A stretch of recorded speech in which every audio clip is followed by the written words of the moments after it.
Hello everyone, আসসালামু আলাইকুম। তো আজকে আমি আবারও আরেকটি নতুন ভিডিও নিয়ে আপনাদের মাঝে আসতেছি। তো আজকের ভিডিওটা হচ্ছে ক্লাস এইটের গণিতের একটি অধ্যায় ভিত্তিক অঙ্ক নিয়ে। আমি বলেছিলাম যে আমি পর্যায়ক্রমে ক্লাস 8, 9, 10-এর গণিতের যে বিষয়গুলো আছে, গণিতের যে অধ্যায়গুলো আছে সেগুলোর অঙ্ক নিয়ে সলিউশন করব, আর সেগুলো আপনাদের মাঝে তুলে ধরবো। যারা ক্লাস 8-এর স্টুডেন্ট আছেন তারা এই যদি অঙ্কগুলো দেখেন তাহলে অতি সহজেই এই অধ্যায়ের অঙ্কগুলো পুরোপুরিভাবে বুঝতে পারবেন। আজকে আমি আলোচনা করব মুনাফা মানে লাভ ক্ষতির যে অধ্যায়টা আছে ক্লাস 8-এর 2.1 যে অধ্যায়টা আছে সেই অধ্যায় নিয়ে। সেই অধ্যায়ে সর্বপ্রথম আছে মুনাফা বা লাভ ক্ষতি কি। আসলে মুনাফা বা লাভ ক্ষতি বলতে আমরা যেটা বুঝি সেটা যদি আমরা কোনো কিছু ক্রয় করে থাকি। এখন কথা ক্রয় বলতে আমরা কি বুঝি, ক্রয় বলতে আমরা সেটাই বুঝি। ধরেন আমি আমার দোকানে বিক্রি করার জন্য 50 কেজি চাউল ক্রয় করেছি। এখন 50 কেজি চাউল আমি ক্রয় করেছি 2500 টাকা দিয়ে। সাপোজ আমি 50 কেজি চাল ক্রয় মূল্য সমান 2500 টাকা। এখন আমি যেখান থেকে 2500 টাকা দিয়ে 50 কেজি চাল ক্রয় করেছি সেখান থেকে আমার দোকান পর্যন্ত আমার ব্যবসা প্রতিষ্ঠানে আনার জন্য পরিবহন খরচ দিতে হয়েছে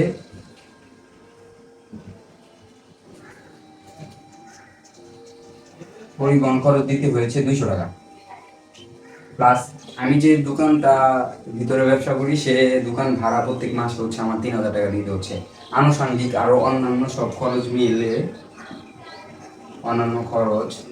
সব মিলে ধরলাম আরো 300 টাকা।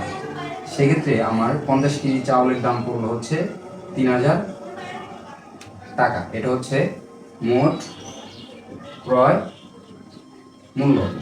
তো আমি আপনাদের বলবো যারা আমার এই ভিডিওটা দেখবেন তারা সর্বপ্রথম ক্লাস 8-এর যে গণিত বই খাতা এবং কলম এবং ক্যালকুলেটর নিয়ে বসবেন। কারণ আমি যে অঙ্কগুলো করাবো সেই অঙ্কগুলো যদি আপনারা বুঝতে চান, করতে চান, সেক্ষেত্রে অবশ্যই আপনাদের রাফ করতে হবে, অঙ্ক করতে হবে এবং বুঝতে হবে। সেজন্য অবশ্যই যদি আমার এই ভিডিওটা দেখেন এবং আমার এই ভিডিওটার মাধ্যমে যদি অঙ্ক করতে চান সেক্ষেত্রে অবশ্যই আপনাদের কি করতে হবে, ক্লাস 8-এর গণিত বই নিয়ে বসতে হবে, সাথে খাতা থাকতে হবে এবং যে অধ্যায়ের অঙ্ক করতেছি সেই অধ্যায়ের অঙ্কগুলো দেখতে হবে। তো আজকে আমি যেটা বললাম যে অনুশীলনী 2.1-এর যে অধ্যায়টা আছে সেই অধ্যায় নিয়ে আলোচনা করব। এই অধ্যায় নিয়ে যদি আমি আলোচনা করতে যাই সেক্ষেত্রে আমার কিছু সূত্র জানা থাকতে হবে, কোনটা দ্বারা কি বুঝিয়েছে সেটা জানতে হবে। তো আমি যে টপিকে ছিলাম যে আসলে লাভ বা ক্ষতি জিনিসটা কি, লাভ ক্ষতি জিনিসটা সেটাই। মোট যে ক্রয় মূল্য আছে এখানে আমি 50 কেজি চাউল ক্রয় করেছি 2500 টাকা দিয়ে। এটার পরিবহন খরচ ছিল 200 টাকা এবং অন্যান্য যে খরচ আছে খরচ আরো 300 টাকা, টোটাল হয়েছে 3000 টাকা। এখন এটা আমার ক্রয় মূল্য। এখন এই ক্রয় মূল্যটার মাধ্যমে আমি যদি আমার এই 50 কেজি একটা চাউলের বস্তা যদি 3200 টাকা আমি বিক্রয় করি তাহলে বিক্রয় মূল্য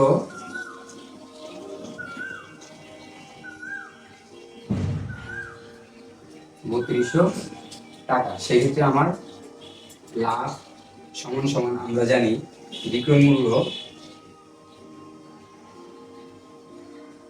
মাইনাস ক্রয় মূল্য।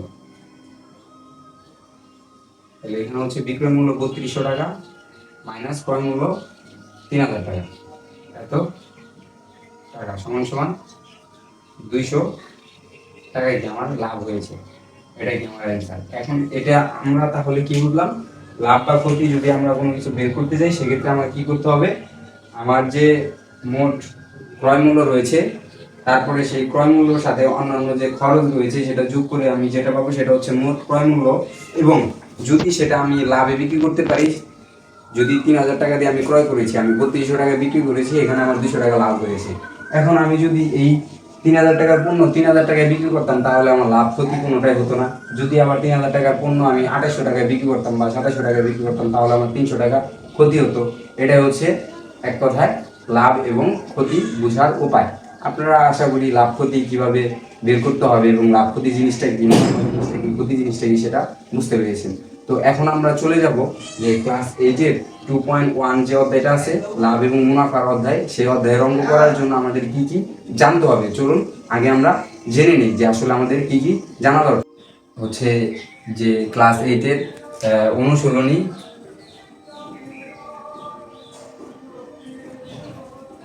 2.1 এর অঙ্ক করার জন্য যে প্রয়োজনীয় সূত্রগুলো দরকার এবং প্রয়োজনীয় যে ওয়ার্ডগুলো জানা দরকার, যে শব্দগুলো জানা দরকার এবং কোনটার দ্বারা কি বোঝানো হয় যেটা জানা দরকার সেটা নিয়ে আলোচনা করবো। সর্বপ্রথম হচ্ছে পি। পি সমান সমান হচ্ছে প্রিন্সিপাল, এটা যদি আমরা বাংলায় কনভার্ট করি পি সমান সমান বোঝানো হয় মূলধন। তারপর হচ্ছে এ। এ সমান সমান হচ্ছে মুনাফা আসল। এর যদি আমি ইংলিশ পুরোপুরি লিখতে যাই, এ সমান সমান হচ্ছে টোটাল অ্যামাউন্ট।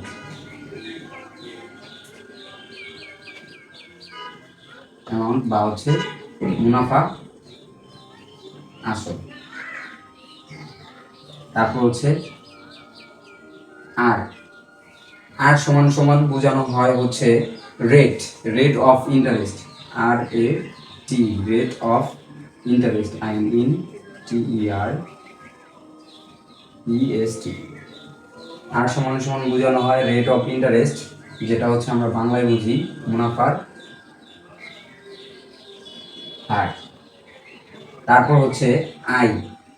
আই সমান সমান বোঝানো হয় হচ্ছে ইন্টারেস্ট। ইন্টারেস্টের বাংলা আমরা জানি মুনাফা। তারপর হয় হচ্ছে আমাদের কি থাকে এন। এন মানে হচ্ছে টাইম। টাইমের বাংলা হচ্ছে সময়। তারপর আমাদের আরেকটা কি জানতে হবে, আপাতত PARIN। এই জিনিসগুলো জানলে আমরা হচ্ছে 2.1 অঙ্ক করতে পারবো। এর পাশাপাশি আমাদের কিছু গুরুত্বপূর্ণ সূত্র জানা থাকতে হবে।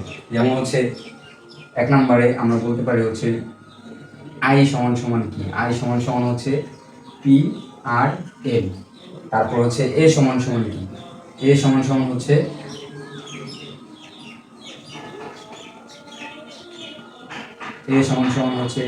P plus I. তারপর হচ্ছে আপাতত আমরা এই দুইটা সূত্র যদি পারি তাহলে এই দুইটা সূত্র দিয়ে 2.1 যে অঙ্কগুলো আছে সেই অঙ্কগুলো আমরা করতে পারবো। তো চলেন আমরা এখন একটি অঙ্কে চলে যাব, অঙ্কটা করব। অঙ্কটা সর্বপ্রথম আমরা হচ্ছে বোর্ডে অঙ্কের যে দাগটা আছে সেটা তুলবো, তারপর হচ্ছে সেই অঙ্কটা সলিউশন করে আপনাদের দেখাবো এবং সেই অঙ্কের মাধ্যমে আপনারা পরবর্তীতে পর্যায়ক্রমে এই টাইপের যে অঙ্কগুলো দেওয়া আছে সেগুলো কীভাবে করবেন সেটা বুঝিয়ে দিব। আপনারা সেটা ট্রাই করবেন ওই একটা অঙ্কের মাধ্যমে, বাকি ওই নিয়মের যে অঙ্কগুলো আছে সেগুলো বাসায় করে ফেলা। ওকে, চলুন আমরা এখন অঙ্ক করাতে চলে যাই। আচ্ছা, আমরা এখন হচ্ছে অনুশীলনী 2.1 অষ্টম শ্রেণীর যে 4 নম্বর অঙ্কটা আছে, 4 নম্বরের আগে যে 3টা অঙ্ক আছে সেই 3টা অঙ্ক হচ্ছে ঐকিক নিয়মের। সেই 3টা নিয়েও আমি আলোচনা করব, সেই 3টারও সলিউশন করে দিব। আগে হচ্ছে যেহেতু মুনাফার অধ্যায় নিয়ে আলোচনা করতেছি, আমাদের মেইন টপিক হচ্ছে মুনাফা, এর জন্য মুনাফার অঙ্কটা আমি আগে করতেছি। পরবর্তীতে পার্ট 2 বা পার্ট 3-তে আমি পর্যায়ক্রমে হচ্ছে সেই অঙ্কগুলো সলিউশন করে দেব। তো এবং এই অধ্যায়টা সলিউশন করার পর এই অধ্যায় ভিত্তিক কি কি হচ্ছে নৈবিত্তিক আসতে পারে এবং কি কি সৃজনশীল প্রশ্ন আসতে পারে সেটার একটা ডেমো বা হচ্ছে একটা মডেল টেস্ট তৈরি করে সেটার সলিউশন আমি আপনাদের করে দেব। তো চলেন 4 নম্বর প্রশ্নটার সমাধান আমরা করে থাকি। এখানে 4 নম্বর প্রশ্ন কি বলছে, বার্ষিক মুনাফার হার 10.50 টাকা হলে 2000 টাকার 5 বছরের মুনাফা কত। আমরা অলরেডি সূত্রে হচ্ছে এই অধ্যায়ের যে প্রয়োজনীয় সূত্রগুলো লাগবে সেখানে আমরা জানতে পেরেছি যে আমরা জানি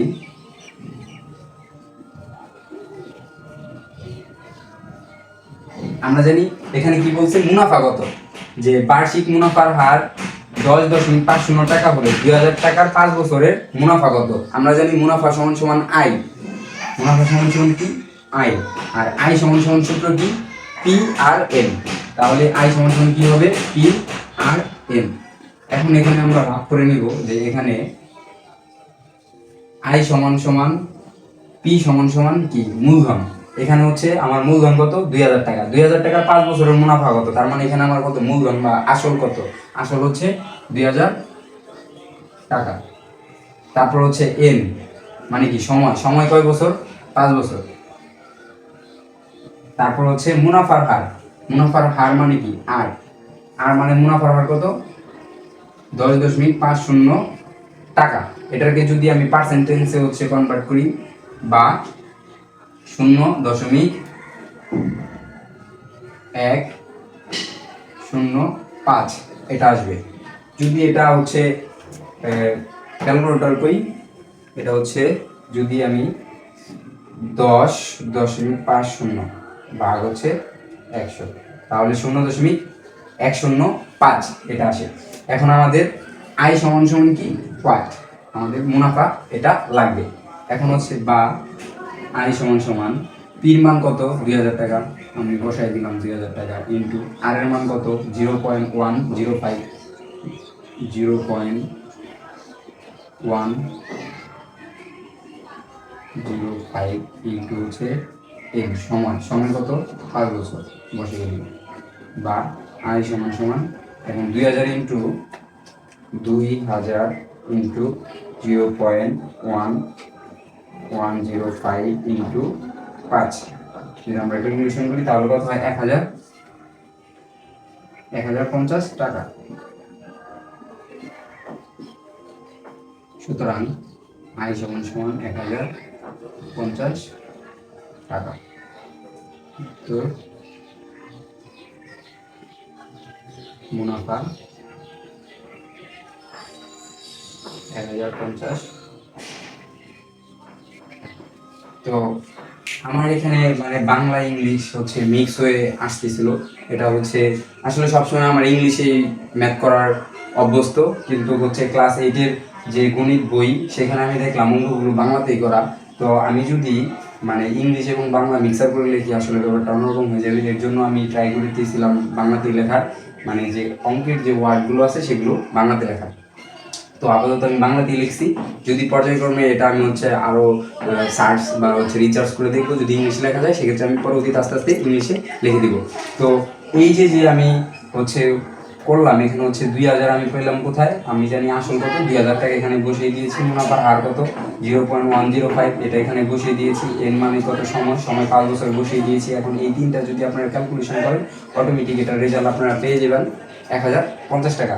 মানে আয় সমান সমান 1050, তার মানে কি মুনাফা 1050, এটাই হচ্ছে কি 4 নম্বর প্রশ্নের উত্তর।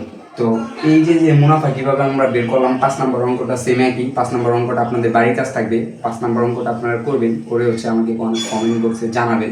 যদি কোনো প্রবলেম হয় সেই বিষয়ে আমাকে প্রশ্ন করবেন, সেটার উত্তর ইনশাল্লাহ আমি আপনাদের দিব, এবং পরবর্তীতে আমি এই অধ্যায়ের যে অঙ্কগুলো আছে সবগুলো অঙ্কের সলিউশন করে দিব, এবং এই অধ্যায় থেকে নৈবিত্তিক এবং সৃজনশীল প্রশ্ন তৈরি করে সেগুলোরও সমাধান করে দিব। তো আজকে এখানেই, আল্লাহ হাফেজ। এখন ইফতারির সময় আমরা ইফতারি করবো। আল্লাহ হাফেজ।